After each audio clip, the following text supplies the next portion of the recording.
বড়াই করিস না রে, রূপ চিরদিন থাকে না।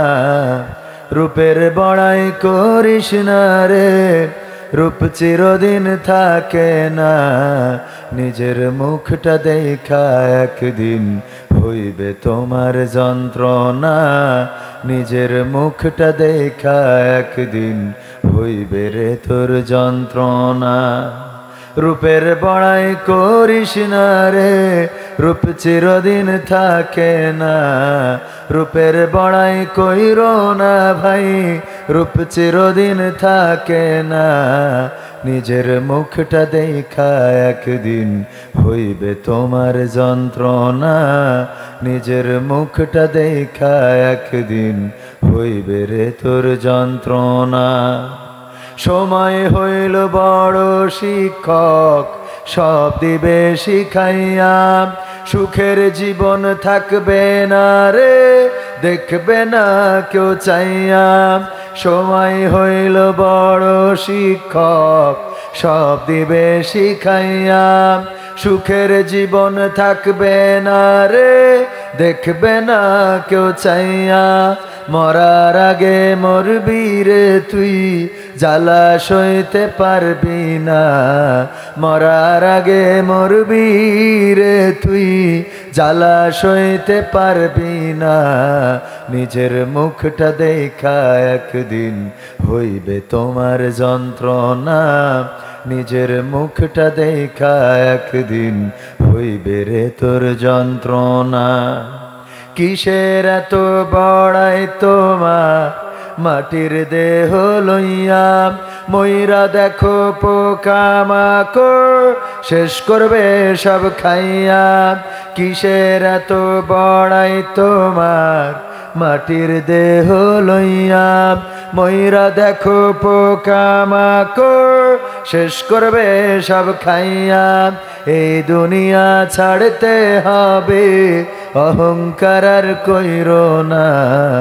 এই দুনিয়া ছাড়তে হবে, অহংকার আর কইরো না। নিজের মুখটা দেখা একদিন হইবে তোমার যন্ত্রণা। নিজের মুখটা দেখা একদিন হইবে রে তোর যন্ত্রণা। রূপের বড়াই কইরো না ভাই, রূপ চিরদিন থাকে না।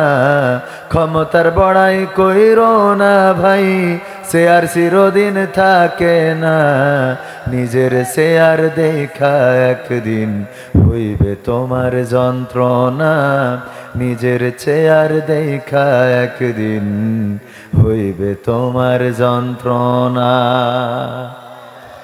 ঠিক বললাম না বে? ঠিক বললাম? ওগো আমার ভাইয়েরা, রূপের এই সৌন্দর্য চিরকাল থাকবে। এই মুখের মধ্যে আল্লাহ রাব্বুল আলামিন দাঁত দিয়েছেন। ছোট্টবেলায় দাঁত উঠেছিল, মায়ের আনন্দ পেয়েছিলেন। দাঁত পড়ে গিয়েছিল, আবার উঠেছে। আবার একদিন এই দাঁত পড়ে যাবে, কিন্তু আর উঠবে। কাঁচা চুল, কালো চুল, এগুলো সাদা হয়ে গেল। মুখের কালো দাড়িটা সাদা হয়ে গেল। সোজা মানুষটা কুজা হয়ে গেল। যুবক মানুষটা বুড়া হয়ে গেল। যুবতী বুড়ি হয়ে গেল, বৃদ্ধা হয়ে গেল। রূপের সৌন্দর্য, যে সৌন্দর্যের দিকে মানুষ তাকিয়ে থাকতো, এখন সেই সৌন্দর্যের দিকে কুকুরও তাকায় না, এমন আছে না নাই? ক্ষমতার বড়াই করে অনেকেই। ক্ষমতার পাওয়ারে মানুষ আল্লাহকে ভুলে যায়। কাকে ভুলে যায়? আল্লাহকে ভুলে যায়। আল্লাহর কোরআন ভুলে যায়, রাসূলের সুন্নাহ ভুলে যায়। ক্ষমতার বড়াই এত হয়ে যায়, কোরআন সুন্নাহর পক্ষে কথা বলা তো দূরের কথা, যারা কোরআন সুন্নাহর পক্ষে কথা বলে তাদের নামে মামলা হামলা করা হয়। ওগো আমার ভাইরা, আল্লাহ রাব্বুল আলামিন তাদেরকে ছাড় দেন, কিন্তু ছেড়ে দেন না। সময় সব কিছু বুঝিয়ে দেয়। আন্তর্জাতিক বিচার ট্রাইব্যুনাল আজও আছে না নাই? আছে না নাই? আজও আছে, কিন্তু আসামি চেঞ্জ হয়ে গেছে। ঠিক না বেঠিক? বিচারকের আসনে বিচারক আছে, কোর্টের জায়গায় কোর্ট আছে, উকিলের জায়গায় উকিল আছে, কাঠগড়ার জায়গায় কাঠগড়া আছে। সব একবার বহাল তবিয়াতে আছে। শুধুমাত্র যারা আসামি ছিল তারা বাইরে, আর যারা বাইরে থেকে অন্যদের আসামি করেছে আজকে তারাই আসামি। বলেন ঠিক কিনা? এটাই আল্লাহ রাব্বুল আলামিন মানুষকে দেখিয়ে দেন। ফিরাউনকে দেখিয়েছেন, নমরুদকে দেখিয়েছেন, আবু জাহেলকে দেখিয়েছেন, আবু লাহাবকে দেখিয়েছেন। বর্তমান সময়েও যারা, তাদেরকে আল্লাহ দেখিয়েছে না দেখায় নাই? ক্ষমতার বড়াই করলেন, ক্ষমতার পাওয়ার দেখালেন, চেয়ারের বড়াই করলেন, ক্ষমতা ছাড়বেন না সিদ্ধান্ত নিলেন। কিন্তু আল্লাহ রাব্বুল আলামিন যদি ক্ষমতায় না রাখতে চান, আপনি যেই হন না কেন ক্ষমতার চেয়ারটা টিকবে। আল্লাহ রাব্বুল আলামিন যদি দুনিয়ায় না রাখতে চাই, তাইলে দুনিয়ায়ও থাকা হবে। আল্লাহ রাব্বুল আলামিন চাইলে যে কোনো সময় সুস্থ মানুষকে অসুস্থ করে দিতে, আবার অসুস্থ মানুষকে সুস্থ করে দিতে পারেন। আল্লাহ ধনীকে গরিব বানাতে পারেন, আবার গরিবকে ধনী বানাতে পারেন। 17 বছর যারা নির্যাতন, আমাদের মুহতারাম রহিম নেওয়াজ সাহেব বলেছেন 17 বছর কথা বলতে দেয়া হয় নাই, জেলে গিয়েছেন, নির্যাতন সয়েছেন। এখন আবার তাদের সময় অনুকূলে, বলেন ঠিক কিনা? কিন্তু অনুকূলের সময়টাকে যদি ভালো কাজে না লাগাতে পারে, আবার ওই ফ্যাসিস্টদের থেকে খারাপ অবস্থা আসতে পারে না? পারে না? এই অবস্থা এনে দিবেন কে? আল্লাহ রাব্বুল আলামিনের পথ ছেড়ে যদি কেউ চলে, আল্লাহ রাব্বুল আলামিনের নীতি ছেড়ে যদি কেউ চলে, আল্লাহ রাব্বুল আলামিনের দেখানো পথ যদি কেউ ভুলে যায়, সে দাড়িওয়ালা হোক, টুপিওয়ালা হোক, জামাতের হোক, হেফাজতের হোক, বিএনপির হোক, আওয়ামী লীগের হোক, লাঞ্ছিত করার মালিককে। আর যে কোরআনের পক্ষে থাকবে, সম্মানিত করে দিবেন আল্লাহ রাব্বুল আলামিন তাকে, যেমন সম্মানিত করেছেন ওমর রাদিয়াল্লাহু তাআলা আনহু। আল্লাহর নবীর মাথা কাটার জন্য সিদ্ধান্ত নিয়েছেন। আবু জাহেল বলল, কেউ কি আছো মক্কায়? এমন কোন বীর পুরুষ কি আছো যে মুহাম্মাদের গলাটা কেটে দিতে পারবে, ধড় থেকে মাথাটা আলাদা করে দিতে পারবে? ওমর রাদিয়াল্লাহু তাআলা আনহু তরবারিটা খাপ থেকে বের করে নিয়ে বললেন, এই কাজটা করার জন্য আমি প্রস্তুত। রওনা করলেন। প্রতিমধ্যে ইবনে নাইমের সাথে দেখা। ইবনে নাইম বললেন, খাপ খোলা তরবারি নিয়ে কোথায় যাও? কই নবী মুহাম্মাদের মাথা কাটতে যাই। বলল, নবী মুহাম্মদ সাল্লাল্লাহু আলাইহি সাল্লামের মাথা কাটবা? এই যে একটা দুম্বার বাচ্চা, ভেড়ার বাচ্চা ঘুরে বেড়ায়, ধরতে পারবা নাকি? কই এটা আবার বড় কোনো কাজ হইল?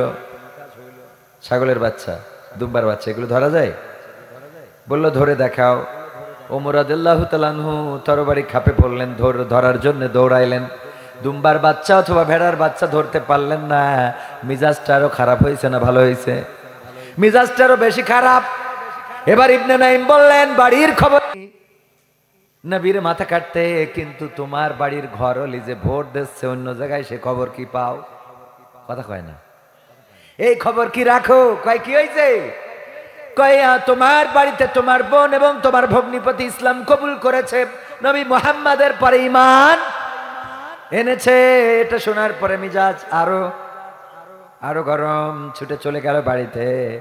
যখন শুনেছে ওমর আসছে, দরজায় কিল লাগিয়েছেন বোন ফাতেমা রাদিয়াল্লাহু তাআলা আনহা। বাড়িতে পৌঁছালেন, দরজায় নক করলেন, বোন দরজা খোলো, ওগো বোন দরজা খোলো, দরজা খোলো। দরজা খুললেন না, লাথি দিয়ে দরজা ভেঙে ভিতরে ঢুকলেন, বেদম প্রহার করলেন, মারতে লাগলেন বোন এবং ভগ্নিপতিকে। মারতে মারতে এক সময় মারতে মারতে ফাতেমা বিনতে খাত্তাবের কপাল ফেটে রক্ত বের হয়ে গেল। রক্ত হাতে নিয়ে বলল, ওমর দেখো, তুমি যেই বাবার সন্তান, আমি সেই বাবার সন্তান। তুমি যেই মায়ের গর্ভে ছিলে, আমি সেই মায়ের গর্ভে ছিলাম। তুমি আমার রক্তাক্ত করে দিলে। ওগো আমার ভাই, তুমি তো রক্ত ঝরালে, যদি জীবনটাও আমার চলে যায়, যে কালেমা পড়েছি, এই কালেমার পথ থেকে এক চুল পরিমাণ সরে দাঁড়াবো না। ওমর রাদিয়াল্লাহু তাআলা আনহু চিন্তা করলেন, আরে এত শক্ত কথা আমার বোন কিভাবে বলে যে মরে গেলেও কালেমার পথ ছেড়ে দেবে না? কি এমন কালেমা, কি এমন কিতাব, কি এমন কোরআন? বলল, ওগো বোন কি পড়ছিলেন? সূরা তাহা পড়ছিলেন। মাক্কি সূরা তাহা যখন পড়ছিলেন, সেই সময় ওমর ঢুকেছেন। বললেন, ওগো বোন, যদি আমাকে একটু পড়ে শোনাতে। বলল, ঠিক আছে, শোনো। কোরআন পড়ে শোনালেন। ওমর রাদিয়াল্লাহু তাআলা আনহুর মন নরম হয়ে গেল। নাঙ্গা তরবারি নিয়ে ছুটে চললেন নবী সাল্লাল্লাহু আলাইহি সাল্লামের কাছে। সাহাবীরা শুনেছেন নবীর মাথা কাটবেন, খবর পৌঁছে গেছে, ঘিরে ধরেছেন সাহাবীরা। আল্লাহর নবী বললেন, ওগো আমার সাহাবীরা, তোমাদের সিদ্ধান্ত কি? সাহাবীরা বলল, আজকে কিন্তু আমরা আর নীরবে সইব না, কোনো নির্যাতন সইব না। ওমর যদি আপনাকে কোনো আঘাত করতে চায়, ওমরকে আমরা ফেরত যেতে দেব। আল্লাহর নবী বললেন, ওমরকে কাছে আসতে দাও। এর আগের রাতে বিশ্ব নবী সাল্লাল্লাহু আলাইহি সাল্লাম দোয়া করেছিলেন, ওগো আল্লাহ, তুমি যদি ইসলামের জন্য আবু জাহেলের মতো, আবু লাহাবের মতো, আবু সুফিয়ানের মতো অথবা ওমরের মতো কোন প্রভাবশালীকে ইসলামের জন্য যদি কবুল করে নিতে, তাইলে তোমার ইসলামের শান মান বেড়ে যেত। ওগো রব, তুমি যদি এই জাতীয় প্রভাবশালীদের কাউকে ইসলামের মধ্যে দাখিল করে দিতে, তাইলে আমার দাওয়াতি কাজটা সহজ হয়ে যেত। দোয়া করেছেন কে? আমার নবী দোয়া করেছেন। নবী ছিলেন মুস্তাজাবুদ দাওয়া। তিনি দোয়া করলে কবুল করে নিতেন কে? আল্লাহর কাছে যেই দোয়া করতেন আল্লাহ রাব্বুল আলামিন কবুল করতেন। নামাজের মধ্যে মনে মনে স্বপ্ন দেখেছেন, মনে মনে কল্পনা করেছেন, যদি বাইতুল মাকদাস কাবা না হয়ে, কিবলা না হয়ে, যদি আমাদের কিবলাটা হয়ে যেত মক্কা, তাইলে অন্তত নিজের জন্মভূমির দিকে ফিরে নামাজ আদায় করতে পারতাম। কিবলা ঘুরিয়ে দিয়েছেন কে? বুঝতে বলেন, কিবলা ঘুরিয়ে দিয়েছেন কে? ওগো আমার ভাইয়েরা, সেই নবীর দোয়া আল্লাহ কবুল করেন না? আল্লাহর নবী দোয়া করেছেন। ওমর রাদিয়াল্লাহু তাআলা আনহু যখন আসছেন, আল্লাহর নবী বললেন, রাস্তা ছেড়ে দাও, ওমরকে কাছে আসতে দাও। ওমর রাদিয়াল্লাহু তাআলা আনহু যখন কাছে আসলেন, বিশ্ব নবী দাঁড়িয়ে ওমর রাদিয়াল্লাহু তাআলা আনহুর বাহুতে ঝাঁকি দিয়ে বললেন, ওগো ওমর, তোমার মনের অবস্থার কি পরিবর্তন এখনো আসে নাই? ওমর রাদিয়াল্লাহু তাআলা আনহু তরবারিটা বিশ্ব নবীর কদমের কাছে রাখলেন এবং বললেন, ওগো বিশ্বনবী, মনের অবস্থার পরিবর্তন করিয়ে দিয়েছেন কে? আল্লাহ রাব্বুল আলামিন মনের অবস্থার পরিবর্তন করিয়ে দিয়েছেন। আমি সাক্ষ্য দিচ্ছি, আশহাদু আল্লা ইলাহা ইল্লাল্লাহু ওয়া আশহাদু আন্না মুহাম্মাদান আবদুহু ওয়া রাসূলুহু। ওগো নবী, আমি ঘোষণা দিলাম, আল্লাহ ছাড়া কোনো ইলাহ নেই এবং আপনি আল্লাহর প্রেরিত বান্দা এবং তার রাসূল। আল্লাহর নবী খুশি হয়ে গেলেন। এবার ওমর রাদিয়াল্লাহু তাআলা আনহু বললেন, ওগো বিশ্ব নবী, এখন কি প্রকাশ্যে নামাজ আদায় করা যায়? প্রকাশ্যে কি ইবাদত করা যায়? আল্লাহকে কি ডাকা যায়? ডাকতে কি পারেন? আল্লাহর নবী বললেন, না, এখনো মক্কায় আমরা প্রকাশ্যে কাজ করার কোনো সুযোগ পাই, এখনো প্রকাশ্যে কাজ করার সুযোগ পাই নাই। ওমর রাদিয়াল্লাহু তাআলা আনহু বললেন, যেই তরবারি দিয়ে আমি আপনার মাথা কাটতে এসেছিলাম, আজকে থেকে ঘোষণা দিচ্ছি, প্রকাশ্যে দিনের কাজ হবে। যে বাধা দেবে, ওমরের তরবারি তার ফয়সালা করে দেবে। আল্লাহু আকবার। ওমর রাদিয়াল্লাহু তাআলা আনহু এসেছেন কোরআনের কাছে। কিসের কাছে? সম্মান বাড়িয়ে দিয়েছেন এত। বিশ্ব নবী বললেন, আমার পরে কোনো নবী হবে না। আমার পরে যদি কোনো নবী আসতো, তাইলে সেই নবী স্বয়ং ওমর হয়ে যেত। বলেন সুবহানাল্লাহ। আল্লাহর নবীর পরে যদি কেউ নবীর মর্যাদা পেত, সেই নবীর মর্যাদা পেয়ে যেত ওমর। এত সুন্দর, এত সুন্দর, এত সুন্দর সম্মান দান করে দিয়েছিলেন কে? আল্লাহ রাব্বুল আলামিন দান করেছিলেন কিসের বদৌলতে? কোরআনের। কিসের বদৌলতে? কোরআনের বদৌলতে। সেই কোরআনের কাছে যারা আসবে তারাই সম্মান পাবে, আর কোরআনের পথে যারা কাজ করতে বাধা দিবে তারা লাঞ্ছিত হবে। আজ অথবা কাল, পরশু, ইহকাল অথবা পরকাল লাঞ্ছিত করার মালিক কে? কোরআনের সাথে যারা করবে দ্বন্দ্ব, তাদের সাথে কবু হবে না আপোষ। হবে? কোরআনের সাথে যারা করবে দ্বন্দ্ব, তাদের সাথে কবু হবে না আপোষ। জেল জুলুম হলেও হবে, জেল জুলুম হলেও হবে, বিবেকের কাছে তবু রব নির্দোষ। আমার রবের কাছে রব নির্দোষ, মহান প্রভুর কাছে রব নির্দোষ। কোরআনের সাথে যারা করবে দ্বন্দ্ব, তাদের সাথে কবু হবে না। কোরআনের কথা যারা বলে যায় আজ, তাদের দমাতে কত ফন্দি। কাউকে ধরে নিয়ে দিয়েছে ফাঁসি, কাউকে রেখেছিল বন্দি। কোরআনের কথা যারা বলে যায় আজ, তাদের দমাতে কত ফন্দি। কাউকে ধরে নিয়ে দিয়েছে ফাঁসি, কাউকে রেখেছিল বন্দি। হক কথা বললেই জ্বলে যায় গা, কোরআনের কথা সইতে পারে না। হক কথা বললেই জ্বলে যায় গা, কোরআনের কথা সইতে পারে না। জানি না তাদের আমাদের পরে কেন এত আক্রোশ। আছে না নাই? জেল জুলুম হলেও হবে জেল জুলুম, হলেও হবে বিবেকের কাছে তবু রব নির্দোষ। আমার রবের কাছে রব নির্দোষ, মহান প্রভুর কাছে রব নির্দোষ। কোরআনের সাথে যারা করবে দ্বন্দ্ব তাদের সাথে কবু হবে না। কোরআনের কথায় আজ বলতে গেলে আসছে বাধা কত ভাবে। কোরআন প্রেমিকেরা হাতে রেখে হাত সামনে এগিয়ে যাবে। দিনের কথায় আজ বলতে গেলে আসছে বাধা কত ভাবে। কোরআন প্রেমিকেরা হাতে রেখে হাত সামনে এগিয়ে যাবে। হক কথা বলতে করি না কো ভয়, জীবনের বিনিময়ে আনব বিজয়। হক কথা বলতে করি না কো ভয়, জীবনের বিনিময়ে আনব বিজয়। বুকে আছে শক্তি, অন্তরে আছে সাহস। সাহস কি আছে? দিনের জন্য রক্ত কি দেয়া যাবে? কোরআনের জন্য জীবন কি দেয়া যাবে? আল্লাহর জমিনে কোরআন অবমাননা করবে, আল্লাহ রাব্বুল আলামিনের অবমাননা করবে, বিশ্বের নবীর অবমাননা করবে, হাদিসের অবমাননা করবে, এগুলো মানা হবে? কোন আউল বাউল আল্লাহ রাব্বুল আলামিন নিয়ে বাজে মন্তব্য করেছে, দেখেছেন না দেখেন নাই? আল্লাহকে নিয়ে বাজে মন্তব্য করলেন, মামলা হলো, গ্রেফতার হয়েছে। তাদের পক্ষেও কথা বলার মানুষ আছে না নাই? শয়তানের পক্ষে যারা কথা বলে, আর যাই হোক, তারা অন্তত আল্লাহর দলের লোক হইতে পারে। বলেন পারে? আমার বাবা যদি আল্লাহকে গালি দেয়, বাবার বিরুদ্ধে কথা বলার দরকার আছে না নাই? আমার ছেলে যদি আল্লাহকে গালি দেয়, ছেলের বিরুদ্ধে যাওয়ার দরকার আছে না নাই? আমার স্ত্রী যদি আল্লাহর বিরুদ্ধে দাঁড়িয়ে যায়, যেমন আসিয়া আলাইহিস সালাম, তার স্বামীর নাম ছিল কি? হ্যাঁ, সবার মুখস্থ, ফেরাউন। এই ফেরাউন দাঁড়িয়ে গেল কার বিপক্ষে? আল্লাহর বিপক্ষে দাঁড়িয়ে গেল, বলল আনা রব্বুকুমুল আলা, আমি রব, বিশ্বের রব আমি, আমাকেই মেনে নাও, আমি তোমাদের এই বিশ্বের প্রতিপালক, আমাকে মেনে নাও। আসিয়া আলাইহিস সালামকে বলা হলো।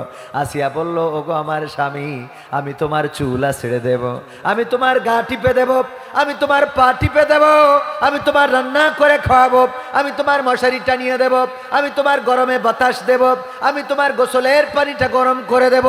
তুমি যা বলবা সব আদেশ মানতে রাজি স্বামী হিসাবে, কিন্তু আমার রবের বিরুদ্ধে দাঁড়িয়ে যাবা, এই আদেশটা মানতে পারবো? আসিয়া আলাইহিস সালাম ফিরাউনের মতো প্রশাসক, ফিরাউনের মতো শাসক, যে মিশরের ক্ষমতাধর, কথা কয় না। আমরা সামান্য নেতা যদি আসে, নেতার বিপক্ষে কথা বলি, আর স্বামী হলো শুধু নেতা নয়, তিনি হলেন দেশের বাদশা, দেশের প্রেসিডেন্ট। সেই প্রেসিডেন্টের বিরুদ্ধে দাঁড়িয়ে গেল, বলল আমি তোমার স্বামী হিসেবে সব মানব, তোমার গা টিপে দেব, পা টিপে দেব, মাথা ছেড়ে দেব, খেদমত করব, তুমি যা চাও সেটা করে দেব, তোমার রাতের খুশি করতে আমার কোনো আপত্তি নাই। কিন্তু আমার রবের বিকল্প তুমি রব হয়ে যেতে চাও, আমি রব হিসাবে একমাত্র আল্লাহকেই বলে দিয়েছি, ইন্না সলাতি ওয়া নুসুকি ওয়া মাহইয়ায়া ওয়া মামাতি লিল্লাহি রাব্বিল আলামিন। আসিয়া আলাইহিস সালাম বললেন, আমার নামাজ, আমার কুরবানি, আমার জীবন, আমার মরণ সঁপে দিয়েছি কার জন্যে? সুতরাং ফেরাউন তোমার জন্য এটা নয়, তোমার জন্য যেটা, সেটা লিমিট আছে, সেটার বাউন্ডারি আছে, ওই বাউন্ডারি ক্রস করা যাবে না। এই জন্যে আল্লাহর বিরুদ্ধে যদি আমার স্ত্রী দাঁড়ায়, ওই স্ত্রীর বিরুদ্ধে আমি কথা বলার দরকার আছে না নাই? যদি আমার নেতা দাঁড়ায়, নেতার বিরুদ্ধে কথা হবে, যদি আমার পিতা দাঁড়ায়, পিতার বিরুদ্ধে কথা হবে। সুতরাং আউল বাউল যারা আমার আল্লাহকে নিয়ে কটূক্তি করো তোমাদের গান বাজনাগুলোতে, তোমাদের পালার মাজমাই হুঁশিয়ার করে দিয়ে বলতে চাই, তাওহিদি জনতার এই বাংলাদেশে কোরআন বিদ্বেষ, আলেম বিদ্বেষ, ইসলাম বিদ্বেষ, নবী বিদ্বেষ, রাসূল বিদ্বেষ, এমনকি আল্লাহ বিদ্বেষ আর চলতে দেওয়া হবে? আল্লাহ বিদ্বেষ চলতে দেওয়া হবে না, রাসূল বিদ্বেষ চলতে দেওয়া হবে না। ওগো আমার ভাইয়েরা, এইগুলো যারা করবে তাদের দৃষ্টান্তমূলক শাস্তির ব্যবস্থা করা হবে। দরকার মানে কি হবে? এটার জন্যই তো পরিবর্তন আনা হয়েছে, ঠিক কিনা? এটার জন্যই তো পরিবর্তন আনলাম। সাহস নিয়ে দাঁড়িয়েছ তাই মুক্ত হয়েছে জমিন, সাহস করে দাঁড়ালে আর একবার কায়েম হয়ে যাবে দিন। নয় নয় নয় আর কোনো ভয়, আনতে হবে দিনের বিজয়। নয় নয় নয় আর কোনো ভয়, আনতে হবে কোরআনের বিজয়, কোরআনের বিজয়। যারা ভেবেছিল ছাড়বে না আর ক্ষমতার ওই মাসনদ, দেখেছে তারা রবের পাকড়াও কি করে করে নাস্তানাবুদ। যারা ভেবেছিল ছাড়বে না আর ক্ষমতার ওই মাসনদ, দেখেছে তারা রবের পাকড়াও কি করে করে নাস্তানাবুদ। তাই নয় নয় নয় আর কোনো ভয়, আনতে হবে দিনের বিজয়, কোরআনের বিজয়। মানুষের সাথে যারা করেছে দুশ্মনী, করেছে বাড়াবাড়ি, দেশের বুকে তাদের হয়নি তো জায়গা, যেতে হলো মামার বাড়ি। মানুষের সাথে যারা করেছে দুশ্মনী, করেছে বাড়াবাড়ি, দেশের বুকে তাদের হলো না তো জায়গা, যেতে হলো মামার বাড়ি। তাই নয় নয় নয় আর কোনো ভয়, আনতে হবে দিনের বিজয়, কোরআনের বিজয়। কাবা রক্ষাই যেই মহারব পাঠিয়েছিলেন আবাবিল, আজও তিনি দয়াময় তেমনি আছে, বদলেনি তো এক তিল। কাবা রক্ষাই যেই মহারব পাঠিয়েছিলেন আবাবিল, আজও তিনি দয়াময় তেমনি আছে, বদলেনি তো এক তিল। তাই নয় নয় নয় আর কোনো ভয়, আনতে হবে দিনের বিজয়, কোরআনের বিজয়। সাহস নিয়ে দাঁড়িয়েছ তাই মুক্ত হয়েছে জমিন, সাহস করে দাঁড়ালে আর একবার কায়েম হয়ে যাবে দিন। ঠিক না বেঠে? আমরা সাহস নিয়ে দাঁড়িয়েছিলাম, জালিমের পরাজয় হয়েছে, জুলুমের অবসান হয়েছে, কিন্তু এখনো প্রকৃত শান্তি আসে? এখনো ধর্ষণ আছে না নাই? এখনো ধর্ষণ আছে, চুরি আছে, ছিনতাই আছে, রাহাজানি আছে, খুন আছে, গুম আছে, চাঁদাবাজি আছে, দুর্নীতি আছে না নাই? এইগুলো যদি বন্ধ করতে হয়, আল্লাহর জমিনে ইসলামী অনুশাসনের দরকার আছে না নাই? ইসলামী অনুশাসন প্রতিষ্ঠিত করার জন্য যদি বিএনপি সংগ্রাম করে, তাদের সাথে থাকতে আমাদের কি আপত্তি আছে? যদি আমাদের অ্যাডভোকেট রুহুল কুদ্দুস তালুকদার সাহেব উনি ঘোষণা দেন যে আমি এমপি হওয়ার পরে কোরআনের আইন দিয়েই এই রাষ্ট্র পরিচালনার জন্য সংসদে বিল আনব, বলেন দেখি অ্যাডভোকেট রুহুল কুদ্দুস তালুকদারের বিরুদ্ধে কি যাওয়া যাবে? কিন্তু যদি জামাতের প্রার্থী অথবা হেফাজত চরমানা ও দাড়িওয়ালা টুপিওয়ালা প্রার্থীও যদি কোরআনের বিপক্ষে বলে যে কোরআনের আইন কায়েম হবে না, যদি বলে শরিয়া আইন আমরা মানি না, তাইলে তার সাথেও আমরা একমত থাকতে পারি? ভাইরা আমার, শুরু করব। আমি নকশাবন্দিয়া মুজাদ্দিদিয়ার ব্রাট বাৎসরিক ইসালে সওয়াব 21তম নকশাবন্দিয়া, কত 31তম, কত 31 বছর বয়স হয় না এমন অনেকেরই। আমারই বয়স এখনো 30-এর কুটাই আছে, 40-এ পৌঁছায় নাই। 2004-এ দাখিল। 26 নভেম্বর আজ ওয়াজ মাহফিলের সম্মানিত সভাপতি জনাব মাওলানা মীর মোহাম্মদ টিপু সুলতান আমার পাশে আছেন হাফিজাহুল্লাহ, যিনি বিএ অনার্স MA আরবি রাজশাহী বিশ্ববিদ্যালয়, সিনিয়র শিক্ষক নওগাঁ সরকারি বালিকা উচ্চ বিদ্যালয়, এবং গদিনসিন পালসা মুজাদ্দিদিয়া খানকা মিরপাড়া কোলাহাট বদলগাছি নওগাঁ। এছাড়া আজকে প্রধান অতিথির আসন অলঙ্কৃত করার কথা ছিল আপনাদের অত্র অঞ্চলের গণমানুষের নেতা, জননন্দিত জনপ্রিয় জননেতা আলহাজ অ্যাডভোকেট এম রুহুল কুদ্দুস তালুকদার দুলু সাহেব। উনি সাবেক এমপি এবং সাবেক মন্ত্রী, বাংলাদেশ জাতীয়তাবাদী দল বিএনপির কেন্দ্রীয় নেতা। বিশেষ অতিথি হিসাবে এসেছিলেন আহ্বায়ক নাটোর জেলা বিএনপি জনাব রহিম নেওয়াজ। এছাড়াও আরও অন্যান্য গণ্যমান্য ব্যক্তিবর্গ, বিএনপির জালালউদ্দিন মোল্লা, সাইফুল ইসলাম, হাসানুজ্জামান হাসু, বজলুর রশিদ সহ আরও অন্যান্য গণ্যমান্য ব্যক্তিবর্গ।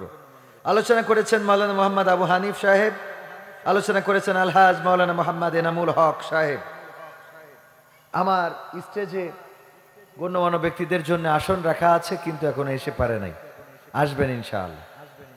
সামনে আছেন দিনদার ইমানদার মুসলমান ভাই বাবাজিরা, পর্দার অন্তরালে আমার রত্নাগর্ভা মা এবং বোনেরা। আমার আল আমিন ভাই জানিয়েছেন যে পুরুষদের থেকে মা বোনদের সংখ্যা এত বেশি হয় যে প্যান্ডেল দুইটা লাগে। কয়টা?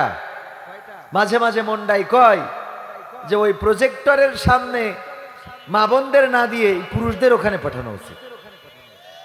উনারা প্রজেক্টরের সামনে ওই আগানে বাগানে থাকে, আর মা বোনেরা সামনে আসুক, কারণ উনারা প্যান্ডেল ভর্তি করে দেয় আর পুরুষরা ফাঁকা করে রাখছে। তো এটা তো করা যাবে না। আল্লাহ মা বোনদেরকে হায়াতে তাইয়্যিবা নসিব করে দিন, বলেন আমিন। তো আমার সামনে উপবিষ্ট এবং পর্দার অন্তরালে মা বোনেরা, মাইকের আওয়াজ যারা শুনছেন, সবাইকে অন্তরস্থল থেকে সালাম জানাচ্ছি, আসসালামু আলাইকুম রহমতুল্লাহি ওয়া বারাকাতুহু। এই মাহফিলের আয়োজন করতেন আগে যারা, তার মধ্যে অন্যতম বুঝে নিলাম অন্যতম ছিলেন আল আমিন ভাইয়ের বাবা, আল আমিন বিটু ভাইয়ের বাবা। উনি 2018 সালে পৃথিবী ছেড়ে বিদায় নিয়েছেন। 2018 সাল পর্যন্ত এভাবেই কিন্তু স্টেজে থাকতেন আপনাদের সামনে।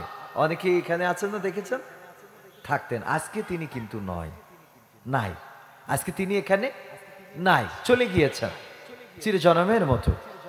আমরাও একে একে চলে যাব, আমরা চলে যাব না? রঙ্গরসের দিন ছিল আমার একদিন, রঙ্গরসের দিন ছিল আমার একদিন, 12 ঘন্টা বেলায় আমার সন্ধ্যা হইল, পাখি উড়ে যাওয়ার বুঝি সময় হলো, হায় পাখি উড়ে যাওয়ার বুঝি সময় হলো, পাখি উড়ে যাওয়ার বুঝি সময় হলো, হায় পাখি উড়ে যাওয়ার বুঝি সময় হলো। শরীরে চামড়া ছিল টান, মিষ্টি সুরে গাইতাম গান, গলার আওয়াজ আমার কত দূরে যাইতো,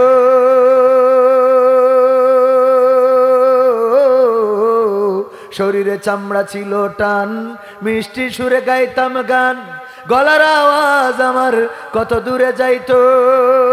পাইকা গেল মাথার চুল, কথা বলতে পড়ে ভুল, পাইকা গেল মাথার চুল, কথা বলতে পড়ে ভুল, চোখে দেখি গন্ডগোল, দন্ত নড়িল, পাখি উড়ে যাওয়ার বুঝি সময় হলো, হায় পাখি উড়ে যাওয়ার বুঝি সময় হলো, পাখি উড়ে যাওয়ার বুঝি সময় হলো রে, পাখি উড়ে যাওয়ার বুঝি সময় হলো।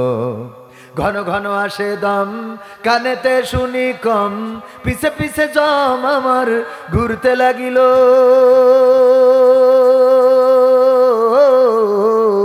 ঘন ঘন আসে দম, কানেতে শুনি কম, পিছে পিছে জম আমার ঘুরতে লাগিল, খাটো হয়ে আসছে পাও, হীন হলো সর্বদাও, খাটো হয়ে আসছে পাও, হীন হলো সর্বদাও, ভাবে বুঝি সময় আমার ফুরিয়ে এলো, পাখি উড়ে যাওয়ার বুঝি সময় হলো, হায় পাখি উড়ে যাওয়ার বুঝি সময় হলো, পাখি উড়ে যাওয়ার বুঝি সময় হলো রে, পাখি উড়ে যাওয়ার বুঝি সময় হলো। এত সুন্দর পরিপাটি খাসায় আমার ছিল খাটি, দিনে দিনে খাসায় আমার জং ধরিল, এত সুন্দর পরিপাটি খাসায় আমার ছিল খাটি, দিনে দিনে খাসায় আমার জং ধরিল, পুরাতন খাসাতে পাখি করে শুধু ডাকাডাকি, পুরাতন খাসাতে পাখি করে শুধু ডাকাডাকি, একদিন আমায় দিয়া ফাঁকি উড়িয়া যাইব, পাখি উড়ে যাওয়ার বুঝি সময় হলো, হায় পাখি উড়ে যাওয়ার বুঝি সময় হলো, পাখি উড়ে যাওয়ার বুঝি সময় হলো রে, পাখি উড়ে যাওয়ার বুঝি সময় হলো। রঙ্গরসের দিন ছিল আমার একদিন, রঙ্গরসের দিন ছিল তোমার একদিন, 12 ঘন্টা বেলা তোমার সন্ধ্যা হইল, পাখি উড়ে যাওয়ার বুঝি সময় হলো রে, পাখি উড়ে যাওয়ার বুঝি সময় হলো। লোক যত অল্প হয় হোক, আওয়াজ বেশি দেওয়া যাবে না, যাবে না। এই কণ্ঠের আওয়াজ দিয়েছেন কে? আল্লাহ রাব্বুল আলামিন চাইলে আমাদের বোবা করে পাঠাতে পারতেন না, পারতেন না? কত বোবা আছে, কত বধির আছে, কত পঙ্গু আছে, কত খোড়া আছে। ওগো আমার ভাইরা, যেই রব আমাদেরকে বোবা করে নাই, আমাদেরকে পঙ্গু করে নাই, খোড়া বানায় নাই, ন্যাংড়া বানায় নাই, আল্লাহ রাব্বুল আলামিন আমাদের অন্ধ করে পাঠায়। আল্লাহ আল্লাহ আল্লাহ, ঠিক না বে ঠিক? জিকির কম করে না বেশি করে? কানা হইলে জিকির কম না বেশি? মাঝে মাঝে হয়তো যখন বান্দা নাফরমান হয়ে যায়, জানি না আল্লাহ এমন মনে করেন কি না যে ওরে অন্তত অন্ধ বানানো ভালো ছিল, অন্ধর আল্লাহর ডাকে কম না বেশি? খুব বেশি। এখানে দেখেন আসার পথে হুইল চেয়ারে বসে আছে, আল্লাহ আল্লাহ জিকির করতেছে দেখেন, আর ভালো মানুষগুলো আড্ডা দিয়ে বেড়াচ্ছে, এই দোকান সেই দোকান, এই জায়গা সেই জায়গা, কোন জায়গায় মেয়ে মানুষ আছে, কোন জায়গায়। হ্যাঁ, আমি না বলি আপনার এলাকার লোক তো সবাই ভালো না, সবাই ভালো বলি লাভ নেই, বলবো সবাই ভালো না। আজকালকের ছেলেরা বই নিয়ে আর বসে না, ও বাবা গুগলে সার্চ করিয়া পড়ে। ওরে একালের মেয়েরা কোরআন হাদিস ধরে না, এখনকার মা বোনেরা কোরআন হাদিস পড়ে না, ও আল্লাহ টিকটকে ভিডিও ওরা করে। পাবনাই নাটোরে এরকম মানুষ নাই? আছে? আজকালকের ছেলেরা বই নিয়ে আর বসে না, গুগলে সার্চ করিয়া পড়ে। আগের সময় প্রেম করিলে সভাপতি বলতো পাইছো কি, এখন বলে শখ করিয়া বাবু তুমি খাইছো কি। আগের সময় প্রেম করিলে মুরব্বীরা বলতো পাইছো কি, এখন বলে শখ করিয়া বাবু তুমি খাইছো কি। লজ্জা শরম নাই, আইলাম কোন জামানাই, লজ্জা শরম নাই, আইলাম কোন জামানাই, ভবিষ্যৎ দেখি অন্ধকারে। আজকালকের ছেলেরা বই নিয়ে আর বসে না, ও বাবা গুগলে সার্চ করিয়া পড়ি। নতুন করে হয়েছে চালু এখন আবার কোন ট্রেন্ড, পরিচয় করাই দেখি এই আমার গার্লফ্রেন্ড। আছে না নাই? বাইকের পিছনে করে নিয়ে ঘুরে বেড়াই, সভাপতির সাথে দেখা, ছাত্র স্কুলে পড়িয়েছে। ওগো আমার ভাইরা, যিনি সিনিয়র শিক্ষক নওগাঁ সরকারি বালিকা উচ্চ বিদ্যালয়, বালিকা, কোন বালিকার সাথে দেখা, সাথে বগলের নিচেই হাত ধরে হেঁটে বেড়াচ্ছে। বলল তুমি আমার ছাত্রী না? বলল হ্যাঁ, আপনার কাছে পড়েছি। সাথে কি তোমার হাজবেন্ড নাকি? সাথে তোমার? কয় না হুজুর। তাইলে কে? পরিচয় করাই দিলে এই আমার বয়ফ্রেন্ড। আছে না নাই? ছেলেদের যদি জিজ্ঞাসা করা হয় সাথে তোমার স্ত্রী নাকি, কয় না স্যার এখনো বিয়ে করি নাই, বিয়ের বয়স তো এখনো হয় নাই। তাইলে সাথে এই ডাকে, কয় স্যার এটা আমার গার্লফ্রেন্ড।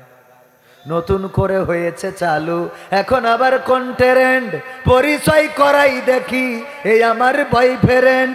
শরমের মাথা খাইয়া গেছে ওরা পাগল হইয়া, শরমের মাথা খাইয়া গেছে সব পাগল হইয়া, ভবিষ্যৎ দেখি অন্ধকারে। আজকালকের ছেলেরা বই নিয়ে আর বসে না, ও বাবা গুগলে সার্চ করিয়া পড়ে। এমন ছেলে আছে না নাই? যদি জিজ্ঞাসা করেন বাংলাদেশের আয়তন কত, ফোন বের করি বলবে দাঁড়াও ইন্টারনেটটা কানেক্ট দিয়ে নি। এখানে ভালো নেট পাচ্ছে না, 4G এখানে পাচ্ছে না। 4G না পাইলে কইতে পারবে না। তার কারণ হলো গুগলে সার্চ দিবে বাংলাদেশের আয়তন কত, চ্যাট জিপিটির কাছে জিজ্ঞাসা করবে বাংলাদেশের আয়তন কত, তারপরে সেখান থেকে বলে দেবে 56,000 বর্গ মাইল।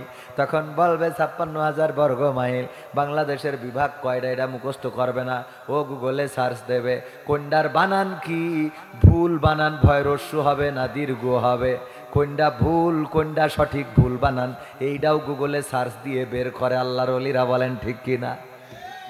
এখন সব গুগলে সার্চ দেয়, সহজ। আমরাও সার্চ দিই। আমিও যখন কোন আয়াত দেখতে চাই, এই আয়াতটা কত নম্বর আয়াত, কত নম্বর সূরা, কোরআন থেকে আর বের না করে সরাসরি সার্চ দিই। আমি পড়েছি সূরা তাহরিম 66 নম্বর সূরার 6 নম্বর আয়াতের একটা অংশ মনে আছে না নাই? ইয়া আইয়ুহাল্লাযীনা আমানু কু আনফুসাকুম ওয়া আহলিকুম নারা। আমার আল্লাহ বললেন, ওগো ঈমানদারেরা শোনো, তোমরা আগুন থেকে নিজেদেরকে বাঁচাও আর তোমাদের আহাল বর্গকে বাঁচাও। কথাটা কার? এই আয়াত নিয়েই আজকে আমার আলোচনা। আহালদেরকে আগুন থেকে বাঁচানোর দরকার আছে না নাই? আপনি যদি বাবা হন, দাদা হন, আপনি যতই ভালো কাজ করেন না কেন, সন্তান যদি খারাপ হয়ে যায়, ওই সন্তানের খারাপ কাজের গুনাহ সাদকায়ে জারিয়া হিসাবে আপনার আমল নামায় যেতে যেতে একদিন ভালো কাজটা হালকা হয়ে খারাপ কাজটা ভারী হয়ে যাবে। বলেন নাউযুবিল্লাহ। আপনি কি এমন সন্তান চান যেই সন্তান আপনি ভালো কাজ করে কবরে গিয়েছেন, 5 ওয়াক্ত নামাজ আদায় করেছেন বা জামাত নামাজ পড়েছেন, রোজা করেছেন, মসজিদের সাথে সম্পর্ক ছিল, আর আপনার ছেলে আল্লাহর ওলি, ওরে বাবা ও মসজিদে তো যাই না, বরং নামাজ পড়াদের মোট দেখতে পারে না, কোরআন পড়তেন আপনি, আর আপনার ছেলে কোরআনের বিরুদ্ধে স্লোগান দেয়। এরম আছে না নাই? নূহ আলাইহিস সালামের সন্তান বলল, নৌকায় উঠবো না বাবা, যতই বলো তোমার পথের পথিক হব। আর ইব্রাহিম আলাইহিস সালাম ছিল মূর্তি বানানো, মূর্তি নির্মাতা, আজরের সন্তান। আজর বলল, মূর্তিগুলো বিক্রি করতে যাও। বাজারে নিয়ে গেছে, নাটোরের রেল স্টেশনের কাছে নিয়ে যেয়ে যখন কেউ আসতেছে মূর্তি কেনা জন্য, বলছে কিনে কি করবা? তো আমাকে ভগবান, আমি একটা আষাঢ় দিছি, দেখো দিন আষাঢ় একটা কষি দিয়ে কয় নিজের তো ঠেকাতে পারল না, আমি তো মেরে ফেললাম, হে আমি তো মেরে ফেললাম। দেখো যে নিজেকে রক্ষা করতে পারে না, এটা কিনে তোমরা ইবাদত করবা, তার সামনে মাথা ঝাঁকাবা, এটা হতে পারে না, এটা কেন করবা, এই কাজ করো না, টাকা দিয়ে কেন নিরর্থক এই জিনিসটারে কিনবা? এইভাবে যদি কেউ বলে, বলেন দেখি তার পণ্য বিক্রি হবে? আপনি বিক্রি করার জন্য বাগুন নিয়ে গিয়েছেন, যাওয়ার পরে যদি বলেন যে এই বাগুনে সব পোকা দিয়ে ভরা, বলেন কিটা কিনবে? গুড় নিয়ে গিয়েছেন, নিয়ে যাওয়ার পরে বলতেছেন এই গুড় এত ভালো গুড় আমি বিক্রি করতাম না, কিন্তু বিক্রি করার জন্য এনেছি, কারণ এই গুড়ির মধ্যে একটা ইঁদুর পড়েছিল, তা না হলে আমি বিক্রি করব কেন? এত ভালো গুড় আমার স্ত্রী খুব পছন্দ করে, কিন্তু দুঃখজনক আমি মুখ একদিন ঢেকে রাখি না, ইঁদুর ঢুকেছে ওর মধ্যে গোসল করার জন্য, যে ওর মধ্যে খাইয়েছে, গোসল করিয়েছে, আর চিন্তা করেছে ইখান থেকে স্বর্গে চলে যায়, ওখান থেকে কি হায়াত শেষ। বলেন ওই গুড় কেউ কিনবে না? কিনবে না। তেমনি ভাবে মূর্তি নিয়ে যাওয়ার পরে বানানো মূর্তিগুলো বিক্রি করবেন ভগবান হিসাবে, রব হিসাবে, ইবাদত করবে ওই মূর্তির সামনে, কিন্তু না, ইব্রাহিম আলাইহিস সালাম সেগুলো বিক্রি করতে দিলেন না, বাড়ি আইনি আব্বার সামনে দেশে আসর মেরি ফেলায়, কয় আব্বা এ কি কেউ কেনে নাকি? কেনে না কেন? আমি বেশি তো বিক্রি হয়। আমি বুঝাইলাম এ কিনে করবাটা কি, কি কাজে লাগে? আমার আব্বা নিজ হাতে বানাই, তার সামনে মাথা নত করো, খাবার দাও, এটা হইতে পারে? কয় বুঝতে পারিছি ইব্রাহিম, তুমি আমাদের লাইনে হাঁটবা না, কারণ ইব্রাহিম আলাইহিস সালাম কাকে খুঁজে পেয়েছিলেন? ফালাম্মা জান্না আলাইহিল লাইলু রাআ কাওকাবান ক্বালা হাযা রাব্বি ফালাম্মা আফালা ক্বালা লা উহিব্বুল আফিলিন। ইব্রাহিম আলাইহিস সালাম আকাশে সন্ধ্যাবেলা তারকা উদয় হতে দেখলেন। কোরআনে আল্লাহ সূরা আল আনআমে রেকর্ড করে দিয়েছেন, ইব্রাহিম আলাইহিস সালামের কথাগুলো বললেন। আকাশের মধ্যে যখন দেখলেন তারা উঠেছে, বলল এই তারা আমার রব, এই তারাই আমার স্রষ্টা, এই তারাই আমার খোদা। কারণ এই রাতের অন্ধকারে কত সুন্দর মিট মিট মিট মিট মিট মিট করে জ্বলে, ওরে আল্লাহ কত সুন্দর দেখা যায়, এটাই আমার স্রষ্টা। কিন্তু যখন তারা ডুবে গেল তখন বলল যা অস্তমিত হয়ে যায় তাকে আমি ইব্রাহিম রব বলে স্বীকার করতে পারি। এরপরে দেখলেন কি, ফালাম্মা রাআল কমারা বাযিগান ক্বালা হাযা রাব্বি ফালাম্মা ফালাত ক্বালা লা ইয়াহদিনি রাব্বি লাকুনান্না মিনাল কওমিদ দাল্লিন। এরপরে যখন আকাশে চন্দ্র উদয় হতে দেখলেন তখন বললেন এই চন্দ্র আমার রব, এই চন্দ্র আমার স্রষ্টা, এই চন্দ্রই আমার খোদা, এই চন্দ্রকে আমি ইবাদত করব, কারণ তারার চেয়ে চন্দ্রটা আরো বড়, আরো উজ্জ্বল, আরো সুন্দর। কিন্তু যখন চন্দ্র ডুবে গেল তখন বলল আমার রব যদি আমাকে পথ না দেখায় তাইলে নিশ্চয় আমি গুমরাহীদের মধ্যে পড়ে যাব। এরপরে ফালাম্মা রাআ শামসা বাযিগাতান ক্বালা হাযা রাব্বি হাযা আকবার ফালাম্মা ফালাত ক্বালা ইয়া কওমি ইন্নী বারীউম মিম্মা তুশরিকুন।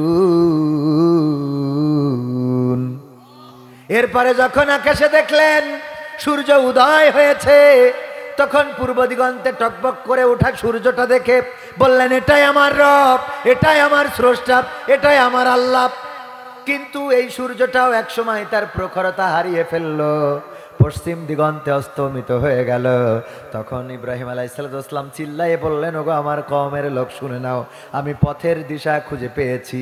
পথের দিশা কেমনে পাইলেন? বুঝে নিলেন যে এই তারার পিছনে একজন আছে, চাঁদের পিছনে একজন আছে, সূর্যের পিছনে একজন আছে যিনি চাঁদ উদয় করেন আবার অস্তমিত, যিনি তারা উঠান আবার অস্তমিত করেন, যিনি সূর্য উঠান আবার অস্তমিত করে দেন, যিনি রাত আনেন আবার দিন আনেন, যিনি প্রাণ দেন আবার মৃত্যু দেন, একজন আছেন।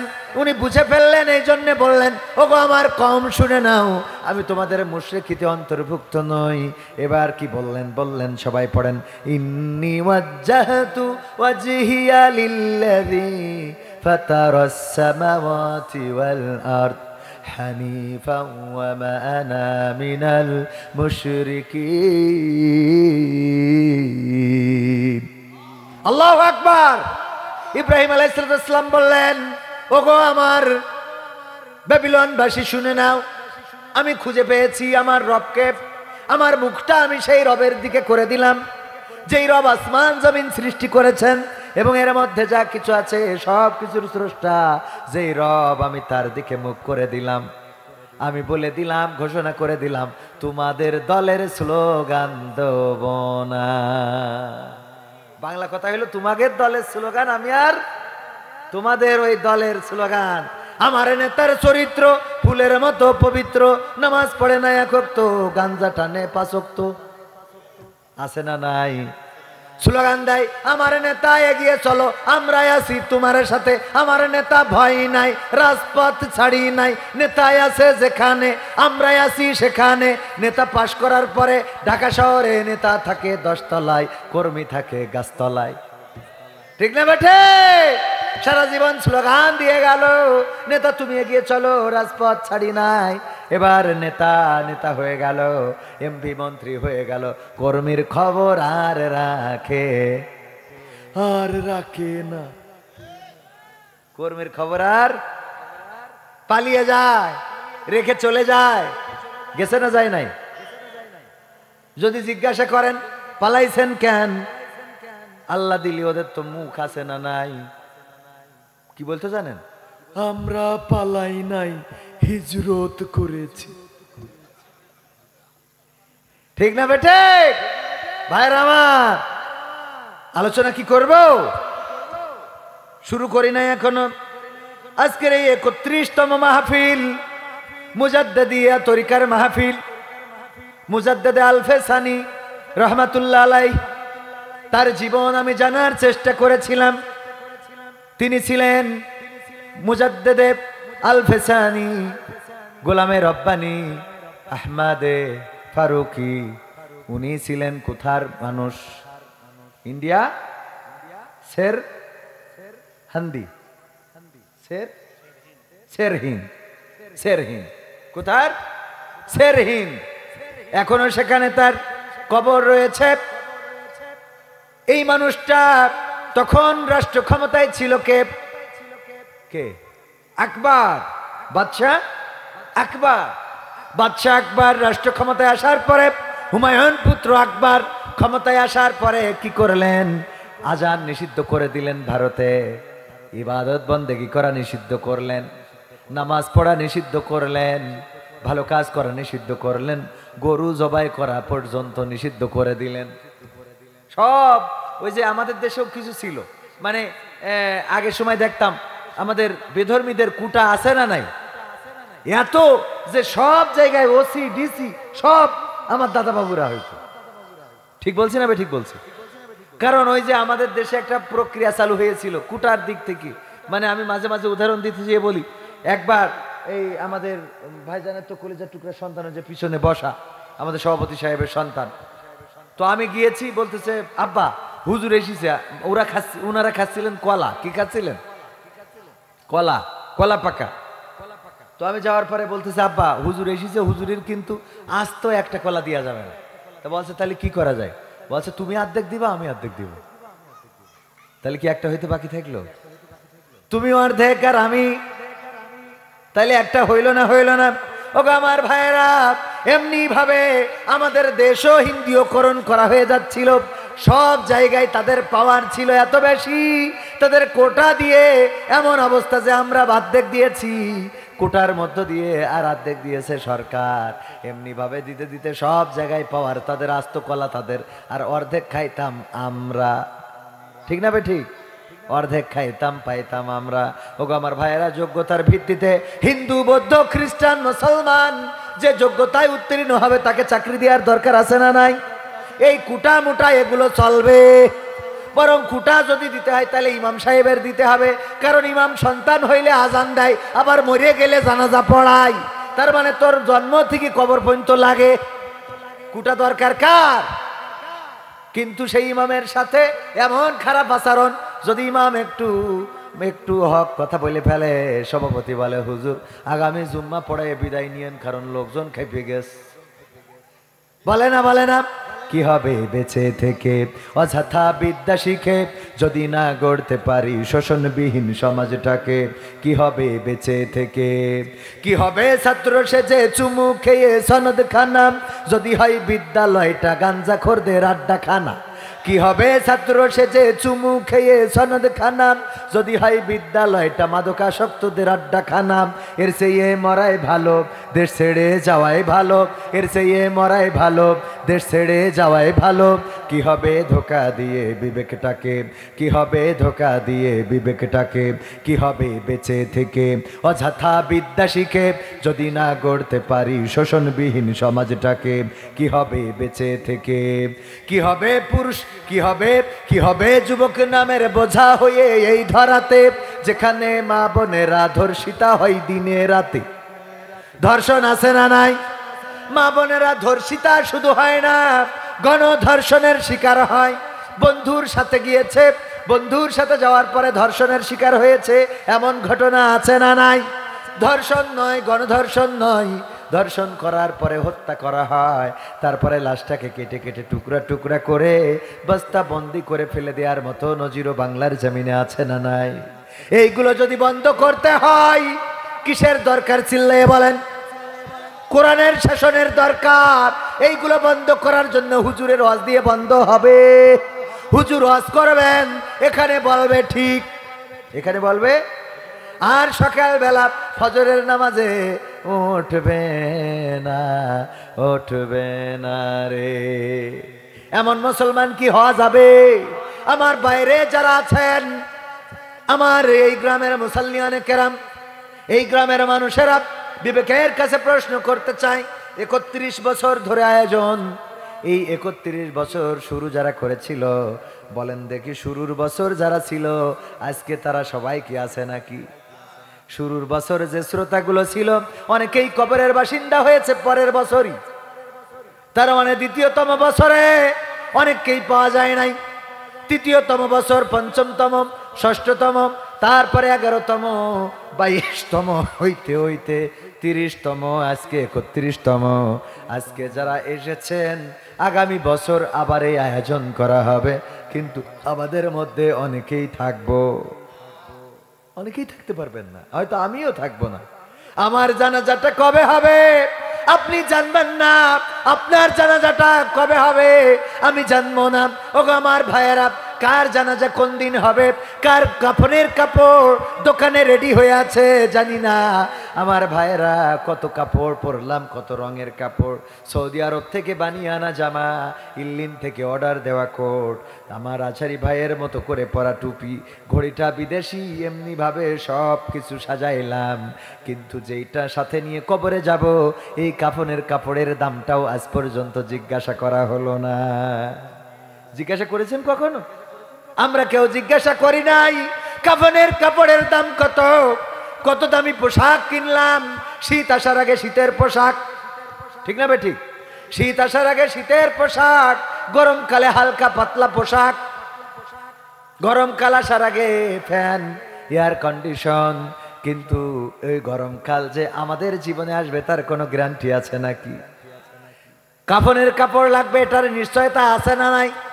যদি কেউ বলে নিশ্চিত ভবিষ্যৎ গড়তে চায়, অনেকেই বলে ঢাকা শহরে এয়ারপোর্টের পাশে বসুন্ধরা সিটিতে বা যমুনা সিটিতে একটা ফ্ল্যাট নিয়ে আপনি ভবিষ্যৎ, নিশ্চিত ভবিষ্যৎ গড়ে তুলুন। ওগো আমার ভাইয়েরা, বলেন দেখি ঢাকা শহরে ফ্ল্যাট নিয়ে এটা কি নিশ্চিত ভবিষ্যৎ হইল? কারণ আপনি ফ্ল্যাট নিয়েছেন, রেজিস্ট্রিও করেছেন, যেই দিন আপনি ওই ফ্ল্যাটে উঠতে যাবেন ওই দিন যাওয়ার পথে পদ্মা সেতুর পরে টিরাকার বাস, মুখোমুখি সংঘর্ষ লেগে আপনি ওই কালে চলে যেতে পারেন না, পারেন না। এভাবেই তো মানুষ মারা যায়, ঠিক না ভাই? ঠিক। কত মানুষের মৃত্যুর খবর প্রতিদিন আমরা শুনি, কত মানুষের পেপার পত্রিকায় মৃত্যুর খবর পাই, টেলিভিশনে মৃত্যুর খবর পাই। ভাইয়েরা আমার, একদিন আমার মৃত্যুর খবর টেলিভিশনে জানানো হতে পারে না, পারে না। কত বাস অ্যাক্সিডেন্ট করে, কত লঞ্চ ডুবে যায়, কত বিমান ক্র্যাশ খায়, কত মানুষ কতভাবে মারা যায়। গুলি করেছে একজনের, লেগেছে আর একজনের, এরকম হয় না? হয় না? গুলি করে আর একজনের, হেলিকপ্টার দেখতে উঠেছেন ছাদের উপরে, গুলি ফেলিয়েছেন হেলিকপ্টার থেকে। ছোট ছোট বাচ্চা শিশু, তারা বুঝতেও পারে নাই ওই গুলিতে নিহত হয়েছে, ঘটেছে না ঘটে নাই? মারার আগে জানেনও না কোন অপরাধে মরে গেলেন। ওগো আমার ভাইয়েরা, হায়াত এভাবেই চলে যায়। যারা মাইকের আওয়াজ শুনছেন, আপনাদের বিবেকের কাছে প্রশ্ন করতে চায়, আপনার নাজাতের ওসিলা বলেন ঠিক কিনা? এটাই নাজাতের ওসিলা হয়ে যেতে পারে। আগামী বছর থাকবো এর কোনো নিশ্চয়তা? তাইলে কি বলছিলাম, মুজাদ্দেদে আলফেসানি রহমাতুল্লাহ আলাইহি, উনি বাদশাহ আকবর যখন ক্ষমতায়, সেই সময় উনি ইলম অর্জন শুধু করেন নাই, আল্লাহর পক্ষ থেকে বিশেষ মৌজেজা প্রাপ্ত হয়েছিলেন, রহমত প্রাপ্ত হয়েছিলেন। আল্লাহ বান্দার উপরে রহমত করতে পারে না, পারে না? আমার রব বলেছেন, ওয়াইযা কুরিয়াল কুরআনু ফাসতাবিউ লাহু ওয়া আনসিতু লাআল্লাকুম তুরহামুন। যখন তোমাদের সামনে কোরআন পড়া হয়, কোরআন বলা হয়, তোমরা চুপ থাকবে এবং হৃদয়ের কান দিয়ে শুনবে, তবেই আল্লাহর রহমত বর্ষণ হতে পারে। পড়েন সুবহানাল্লাহ। আল্লাহ যার উপরে রহমত করেন, আল্লাহ যাকে রহম দান করেন। কোরআনের পাখি দেলোয়ার হুসাইন সাইদি কত সুন্দর কণ্ঠ দিয়েছেন, বয়ান করলে হৃদয়টা জুড়িয়ে যেত না, যেত না? হৃদয়টা জুড়িয়ে যায়। এই রহম দান করেছেন কে? রহম দিয়েছেন কে? এত সুন্দর সুর কারি আব্দুল বাসিত যখন কোরআন তেলাওয়াত করে, কত সুন্দর করে ও আল্লাহ তেলাওয়াত শুনলে হৃদয় জুড়িয়ে যায়। এই কণ্ঠস্বর দিয়েছেন কে? আল্লাহ রাব্বুল আলামিন এই কণ্ঠস্বর দিয়েছেন। আল্লাহ রহম করলেন তার বান্দার উপরে। বাবার কাছ থেকে, আব্দুল আহাদের কাছ থেকে ইলম অর্জন করলেন।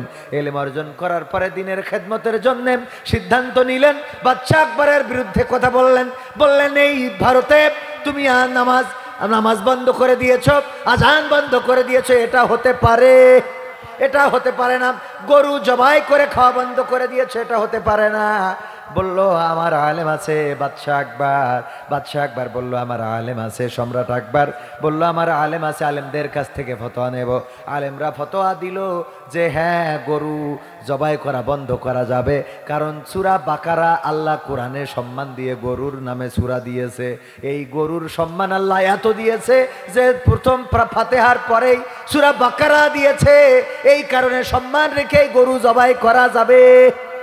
এইগুলো করে হিন্দুদের খুশি করতে চাইলেন কে? সম্রাট আকবর। এর প্রতিবাদে ফুঁসে উঠলেন মুজাদ্দেদে আল ফেসানি রহমাতুল্লাহ আলাইহি। এর বিরুদ্ধে প্রতিবাদে ফুঁসে ওঠার কারণে অ্যারেস্ট করলেন, জেলখানায় ভরলেন। সম্রাট আকবর জেলে রাখলেন। জেলের মধ্যে নির্যাতন নিষ্পেষণ, এমনকি তাকে শেষ করার জন্য বলা হলো সে আসলে কেমন মুজাদ্দিদ, সে কেমন আলেম, সে কেমন সংস্কারক, কেমন হাজার বছরের সংস্কারক আমরা দেখতে চাই। সুন্দরবন থেকে বাঘ ধরে নিয়ে আসো, তবে বাঘকে আঘাত করা যাবে না। সেই বাঘ ধরে আনা হলো এবং খাঁচায় বন্দি করে 10 দিন বাঘকে না খাইয়ে রাখা হলো। কয়দিন? 10 দিন খাইতে দেওয়া হয় নাই। ক্ষুধার্ত বাঘ, এই ক্ষুধার্ত বাঘ খাইতে না দিয়ে যেই জেলখানায় বন্দি করে রেখেছিল মুজাদ্দেদে আল ফেসানি রহমাতুল্লাহ আলাইহিকে, সেই বাঘটাকে এনে দেয়া হলো ওই জেলখানার মধ্যে, যেন এই বাঘ এখন মুজাদ্দেদে আল ফেসানি রহমাতুল্লাহ আলাইহিকে খেয়ে ফেলে। গর্জন করতে করতে যখন আসলো, মুজাদ্দেদে আল ফেসানির চেহারার দিকে বাঘ তাকালো, তারপরে আস্তে করে কাছে এসে পা চাটা শুরু করে দিল। বলেন সুবহানাল্লাহ। এটা দেখার পরে সবাই তাকবীর ধ্বনি দিল, লিল্লাহি তাকবীর। সবাই তাকবীর ধ্বনি দিলেন। উত্তর ভারতের, দক্ষিণ ভারতের বাসিন্দারা তাকবীর দিলেন, লিল্লাহি তাকবীর। আল্লাহ, ইসলামের আলো ঘরে ঘরে জ্বালো। মুজাদ্দেদে আল ফেসানি জিন্দাবাদ জিন্দাবাদ, গোলামে রব্বানি জিন্দাবাদ জিন্দাবাদ, কুতুবে রব্বানি জিন্দাবাদ জিন্দাবাদ।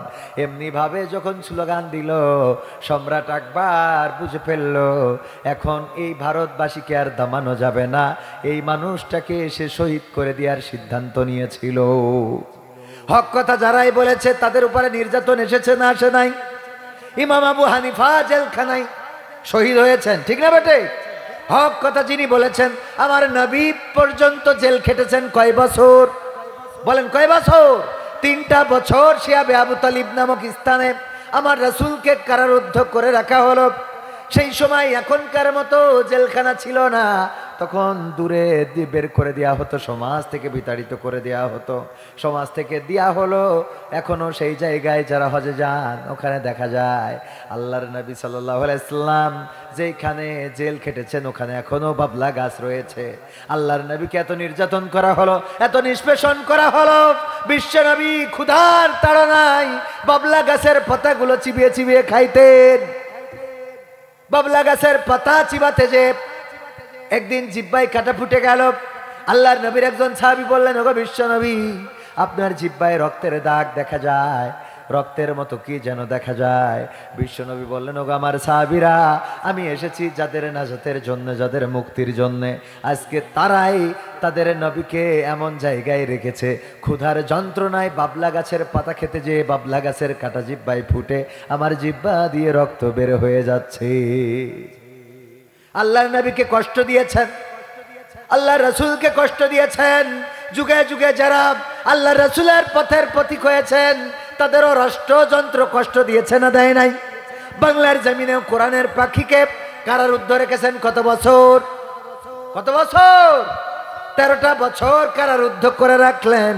ওগো আমার ভাইরা, যেই কথা বলছিলাম, ধর্ষণ বন্ধ হয়ে যাবে, চুরি বন্ধ হয়ে যাবে, ছিনতাই বন্ধ হয়ে যাবে আল্লাহর জমিনে আল্লাহর দিনটা যদি কায়েম হয়ে যায়। ঠিক না বেঠে? আল্লাহর জমিনে আল্লাহর দিন যদি কায়েম হয়ে যায়, ধর্ষক কবির বিন সামাদ যদি ধর্ষণ করে, কোর্ট কাছারিতে যদি প্রমাণ হয়ে যায়, সাক্ষ্য থাকতে হবে 4 জন, সাক্ষ্য প্রমাণে যদি প্রমাণিত হয়ে যায়, যেভাবে এই যে পোস্টার করেছে এইভাবে আমার আলামিন ভাই পোস্টার করবে, অ্যাডভোকেট রুহুল কুদ্দুস তালুকদার অ্যাডভোকেট মানুষ, উনি রায় দেবে।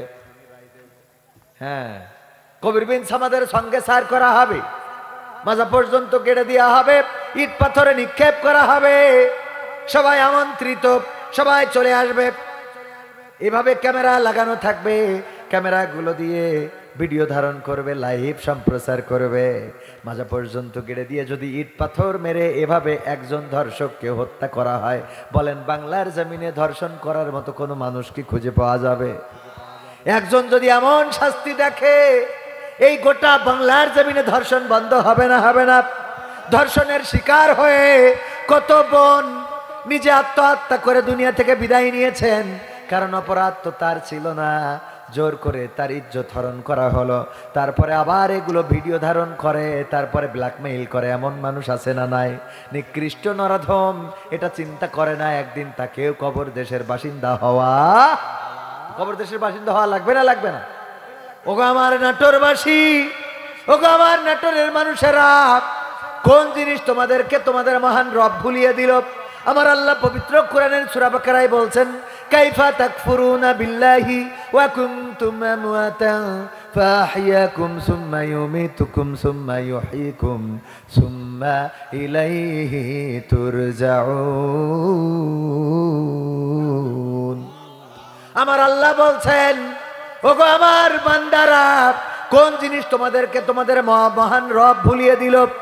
তোমরা আমি আল্লাহকে ভুলে গেলে কোন জিনিসের কারণে? অথচ তোমরা ছিলে মৃত, তোমাদের কোনো জীবন ছিল না। আমি তোমাদের জীবন দান করলাম, আবার একদিন আমি তোমাদের মৃত্যু ঘটাবো, আবার একদিন আমি তোমাদের পুনরুজ্জীবিত করব। বেলা শেষে ফিরা লাগবে কার কাছে? কার কাছে? ফেরবেন না এমন কেউ কি আছেন? এমন কেউ নাই। হুজুর মানুষ বলে মারা যাওয়া লাগবে, এরকম হবে? হুজুর মানুষের আমি হুজুর তো এই জন্য আল্লাহ আমারে মারবে না, এরকম হবে? একজন জামাত ইসলাম করে এই জন্য আল্লাহ বলবে যে না, তোমার মরার দরকার। আজকেও বাংলাদেশ ইসলামী ছাত্র শিবিরের সিলেট জেলার একজন নেতা, সাবেক সভাপতি, বক্তৃতা দিতে দিতে অসুস্থ হয়ে পড়েছে, এবং শুধু অসুস্থ হয় নাই, আল্লাহ রাব্বুল আলামিন ডেকে নিয়েছেন, তার কাছে চলে গেছেন। গতকালকে বাংলাদেশের একজন প্রখ্যাত আলেম আল্লামা দেলোয়ার হুসাইন সাইদির উত্তরসূরি ভাগিনা পরিচয়ে যিনি বয়ান করে বেড়াতেন, কণ্ঠটা আল্লামা সাইদির মতোই শোনা যেত। মাওলানা নুরুল ইসলাম কাসেমি, কোরআনের পাখি, চিরজনমের মতো বিদায় নিয়েছেন, আল্লাহর ডাকে সাড়া দিয়ে চলে গেছে। যেই মানুষগুলো বয়ান করতো, ওয়াজ করতো, আমি আজকে বয়ান করি, কালকে আমি থাকবো, এর কোনো নিশ্চয়তা কি আছে? আমার বাবাও একজন বক্তা ছিলেন, 2002 সালের জানুয়ারির 5 তারিখে চিরজনমের মতো বিদায় নিয়ে চলে গেলেন। ওগো আমার ভাইয়েরা, এমনি ভাবে আমিও একদিন সন্তানকে রেখে চলে যাব, আমার সন্তানরাও একদিন মারা যাবে, ঠিক না বে ঠিক? পৃথিবীতে কেউ চিরকাল থাকতে পারবো? রঙিনে পৃথিবী ছাড়িতে হইবে, সাধের দেহ মাটিতে খাইবে, শূন্য হবে জিন্দেগানি। কার লাগিয়া এত মায়া, এত চোখের পানি রে মন? কার লাগিয়া এত মায়া, এত চোখের পানি? সন্ধ্যা হলে ডুবিবে বেলা, সাঙ্গ হবে ভবের মেলা। সন্ধ্যা হলে ডুবিবে বেলা, সাঙ্গ হবে ভবের মেলা। কেউ বা দিবে আখেরি গোসল, কেউ বা দিবে আখেরি গোসল, কেউ বা আনবে আতর দানি। কার লাগিয়া এত মায়া, এত চোখের পানি রে মন? কার লাগিয়া এত মায়া, এত চোখের পানি? এত আশার বাসা তোমার, নিমিষে যে হবে চুরমার। এত আশার বাসা তোমার, নিমিষে যে হবে চুরমার। ডাকবে ছেলে বাবা বলে, ডাকবে মেয়ে মামা বলে, সাড়া তো দেবে না যে তুমি। কার লাগিয়া এত মায়া এত চোখের পানি রে মন কার লাগিয়া এত মায়া এত চোখের পানি রঙিনে পৃথিবী ছাড়িতে হইবে সাধের দেহ মাটিতে খাইবে শূন্য হবে জিন্দেগানি কার লাগিয়া এত মায়া এত চোখের পানি রে মন কার লাগিয়া এত মায়া এত চোখের পানি। এই পাশে এই বাচ্চাগুলো কি এদের কোনো অভিভাবক নাই মা বাবা কিছু নাই আছে চিল্লা ফাল্লা করতেছে সেই থেকে ভাইরা আমার এই পৃথিবী ছেড়ে যাওয়া লাগবে কবর দেশের বাসিন্দা হওয়া লাগবে আপনি যেই হন না কেন আমার রব বললেন কোন জিনিস তোমাদেরকে তোমাদের মহানের রব ভুলিয়ে দিল আল্লাহর পথে লোক কম না বেশি বলেন কম না বেশি ফজরের আজান দিলে মসজিদে কতজন জামাতে শরীক হয় আল্লাহ রাব্বুল আলামিন কয়দিন আগে একটু ঝাঁকুনি দিয়েছিলেন কত তারিখ 19 না 21 কয় তারিখে জান 21 তারিখে মনে হয় হ্যাঁ 21 তারিখে ঝাঁকুনি একটুখানি 5.7 মাত্রার ভূমিকম্প এক ঝাঁকুনি দিলেন গোটা বাংলাদেশ কেঁপেছে না কাঁপে নাই কথা কয় না শুধুমাত্র কয়েক সেকেন্ডের ঝাঁকুনিতে কয়েকজন মারা গেল যদি এটা একটু বাড়িয়ে দিত আমার ঢাকা শহর গাজার মতো ধ্বংসস্তূপে পরিণত হয়ে যেত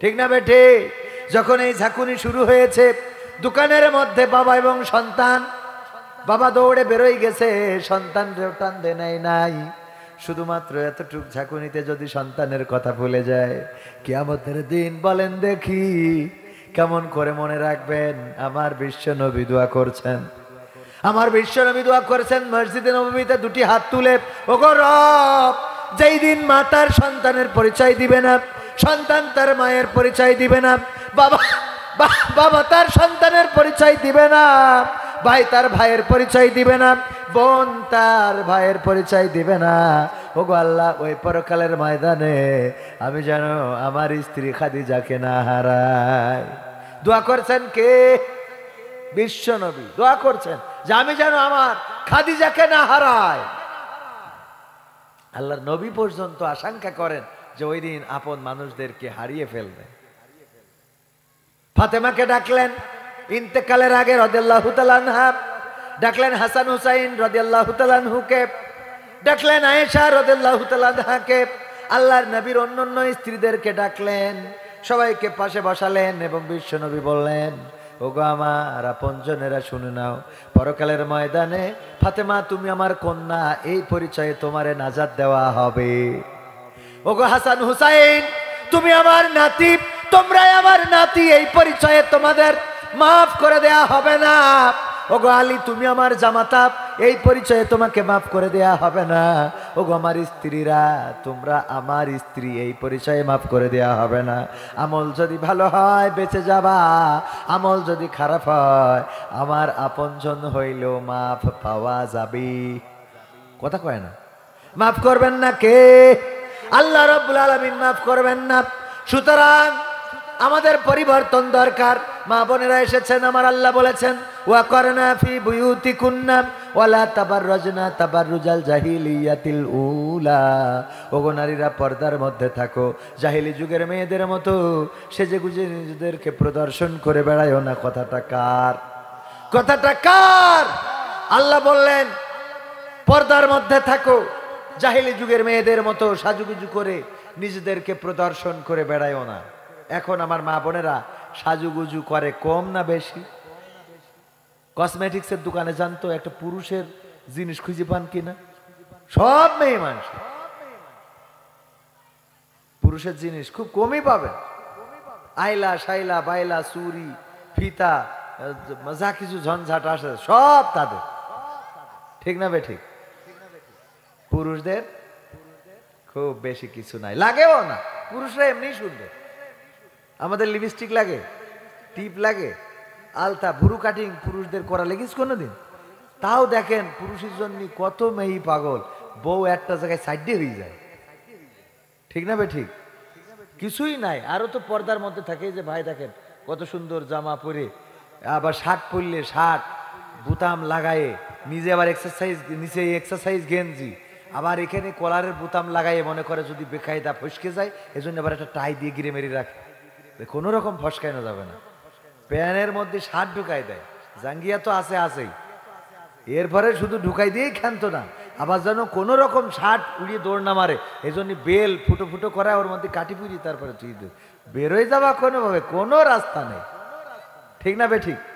এরপরে পাই শু পাই দেবে, তার আগে মোজা একেবারে হাঁটু পর্যন্ত, কোনো রকম কালার যেন না দেখা যায়। আর আমার মা বোনেরা ব্লাউজ বানাই তা পিঠিতে সিডা, হাতের কিনতে ফুটো, হ্যাঁ শাড়ি পরিয়েছ তা আল্লাহ দিলি, শাড়ি তো না, মনে আছে মাছ ধরতে যাচ্ছে। ঠিক না বেটে?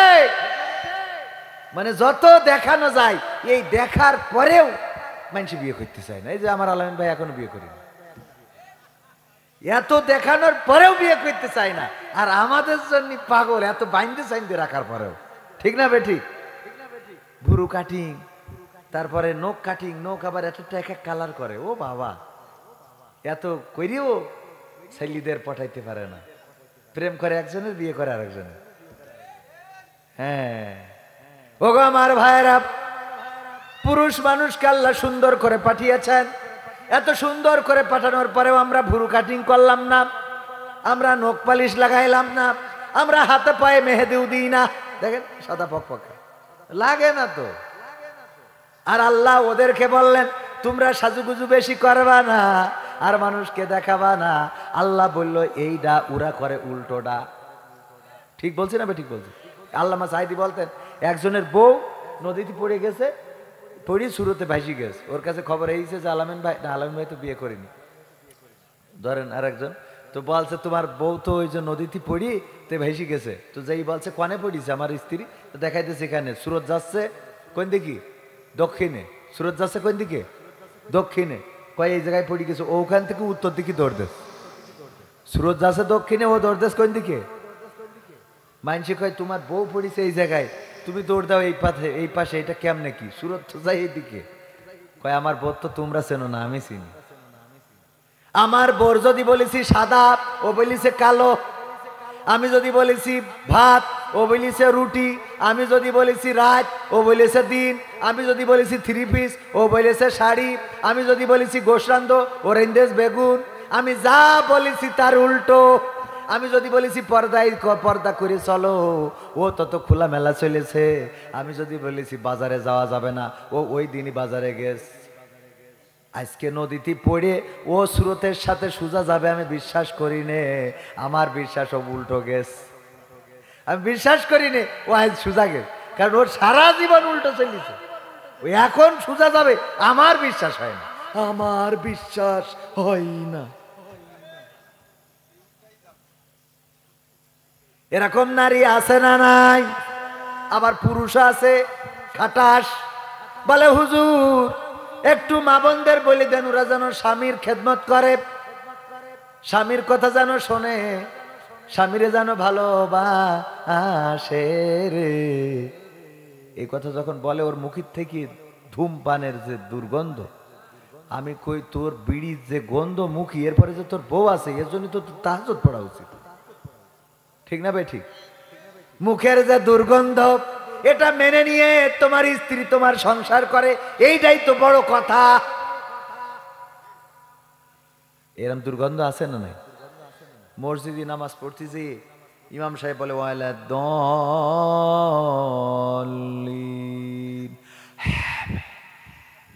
এই যে ছাড়লো, আমার তো বিশ্বাস ফেরেশতা খাতা কলম থুই হাঁটা দেয়, কয় যে আগে তুই নামাজ পড়ি না, তারপর সব যা হয় লিখবান, আপাতত আমি যাই।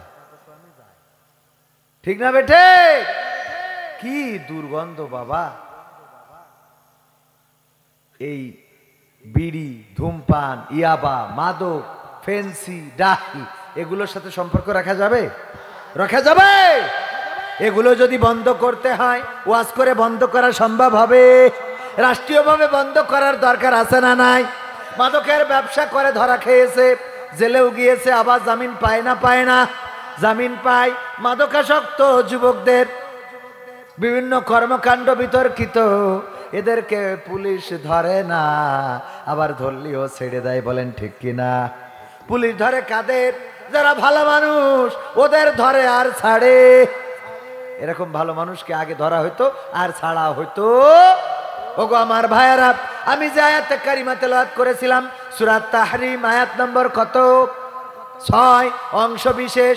আমার আল্লাহ বললেন, ইয়া আইয়ুহাল্লাযীনা আমানু কু আনফুসাকুম ওয়া আহলিকুম নার। ওগো আমার বান্দারা, ওগো আমার ঈমানদারেরা, তোমরা যারা দাবি করেছো আমরা ঈমান এনেছি, তোমাদের বলছি শুনে নাও। তোমরা কি করো? নিজেরা ওই আগুন থেকে তোমাদেরকে বাঁচাও, আর তোমাদের আহালদেরকে বাঁচাও, সন্তানদেরকে বাঁচাও। সন্তানদের যদি আগুন থেকে আমরা বাঁচাতে অক্ষম হই, পরকালের ময়দানে ওই সন্তানের জন্য আমাদেরও জাহান্নামে যাওয়া লাগতে পারে না? পারে না?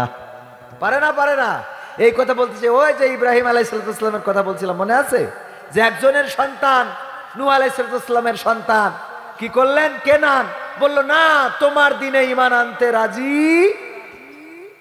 নৌকায় সবাই উঠলো, কিন্তু সন্তান ওঠে নাই, স্ত্রী ওঠে নাই। সুবানি খাইছে না খায়নি? অপরদিকে আজরের সন্তান ইব্রাহিম আলাইহিস সালাম আল্লাহকে খুঁজলেন, আল্লাহ পথের দিশা দিয়ে দিলেন। তিনি কি বললেন? ইন্নী ওয়াজ্জাহতু ওয়াজহিয়া লিল্লাযী ফাতারাস সামাওয়াতি ওয়াল আরদ হানিফাও ওয়া মা আনা মিনাল মুশরিকিন। বললেন, ওগো রব, আমি আমার মুখ ঘুরাই দিলাম তোমার দিকে, কারণ তুমি আসমান জমিন সৃষ্টি করেছো। আর আমি ঘোষণা করে দিলাম, আমি তোমাদের দলের, ওই মুশরিকদের দলের অন্তর্ভুক্ত হব। মুশরিকদের দলে কি আর গিয়েছেন? না, যান নাই। মাথা নত করেছেন কার কাছে? আল্লাহর কাছে মাথা নত করেছেন। সম্মান বাড়িয়ে দিয়েছেন কে? আল্লাহ এতটাই সম্মান বাড়ালেন, আমাদের জাতির পিতা বানাই দিয়েছেন। নাকি জাতির পিতা অন্য কেউ? হ্যাঁ, জাতির পিতা কে? অন্য কেউ? অনেকেই জাতির পিতায় ভেজাল ঢুকিয়ে ফেলেছিল। আমাদের জাতির পিতা হলেন হযরত ইব্রাহিম আলাইহিস সালাতু ওয়াস সালাম। জাতির পিতা বানিয়ে দিলেন একজন মূর্তি পূজকের সন্তানকে। অপরদিকে নূহ নবীর সন্তান কোথায় থাকবে? জাহান্নামে যাবে। না মানে নবীর ছেলে হইলেই বেঁচে যাবেন না, আর মূর্তি পূজকের ছেলে হইলেই আপনি জাহান্নামে যাবেন। আল্লাহ যদি আপনাকে দ্বীনের জন্য কবুল করে, কোরআনের জন্য যদি কবুল করে, ওগো আমার ভাইয়েরা, আমার আলামিন ভাই, আমার বিটু ভাই এবং বড় ভাই কি যেন টুটুল রানা মিঠু ভাই, দুইজন ভাই সন্তান রেখে গিয়েছেন আল্লাহ রাব্বুল আলামিনের আমানত। বাবা এতদিন আয়োজন করেছেন, এখন সন্তানের আয়োজন করছেন। কোরআনের এই মাহফিল, এই খেদমতটা জারি থাকুক, এটা কি আপনারা চান? আপনাদের চাওয়ার যে অবস্থা, এটা সত্যি খুবই, আমি মর্মাহত হয়েছি যে মানে অন্তত খিচুড়ি রান্না না করলেও মানে এই উপস্থিতি এরকম হয় না। আরো বেশি উপস্থিতি আলহামদুলিল্লাহ অন্য অন্য মাহফিলগুলোতে, কিন্তু এখানে কারণটা কি? অপরাধ কি? আয়োজনে কি কোনো ত্রুটি আছে? বরং প্রধান বক্তার পরেও বক্তা আছে না নাই? কয় নাই। হযরত খিচুড়ি রহমাতুল্লাহ আলাইহি পাবনায় গেলাম মাহফিলে, বলতেছে যে হুজুর আপনার পরে কিন্তু বক্তা আর একটা আছে, আপনি ওয়াজ চালাই যান। আমি বললাম পোস্টারে তো দেখি আমি প্রধান। কয় যে আপনার পরে তো হযরত খিচুড়ি রহমাতুল্লাহ আলাইহি আছে। এটা কি? যাই হোক ভাইয়েরা আমার, তো এই মাহফিলটা, এই মাহফিল এত ফজিলতপূর্ণ, এই মাহফিল এত ফজিলতপূর্ণ যে এই মাহফিল যদি কেউ আয়োজন করে, অত্র অঞ্চলের কবরগুলোকে আল্লাহ 40 দিন আযাব মাফ করে দেন। সুবহানাল্লাহ বলবেন না? কোরআনের জান্নাতের এই বাগান, বিশ্বনবী বলেছেন রিয়াজুল জান্নাহ, রিয়াজুল জান্নাহ, জান্নাতের বাগান। এই জান্নাতের বাগান যে রব আল্লাহ রাব্বুল আলামিনের নবী ঘোষণা দিয়েছেন, আল্লাহর নবী বলেছেন যে এটা জান্নাতের বাগান। দুনিয়ার পরে এই জান্নাতে যার আসার ভাগ্য হলো না, পরকালে সে জান্নাতে যাবে ভাবেন কি করে আপনি? কথা কয় না। দুনিয়ার পরে যদি এই জান্নাতে আসার সৌভাগ্য আপনার না হয়, পরকালের ওই জান্নাত পাওয়ার আশা করা যাবে? জান্নাত যদি পেতে হয় নিবেদিত প্রাণ হতে হবে আল্লাহর জন্য। ঘোষণা করে দিতে হবে ইন্না সলাতি ওয়া নুসুকি ওয়া মাহইয়ায়া ওয়া মামাতি লিল্লাহি রাব্বিল আলামিন। ওগো রব, আমার নামাজ, আমার কুরবানি, আমার জীবন, আমার মরণ সব সঁপে দিলাম তোমার কাছে।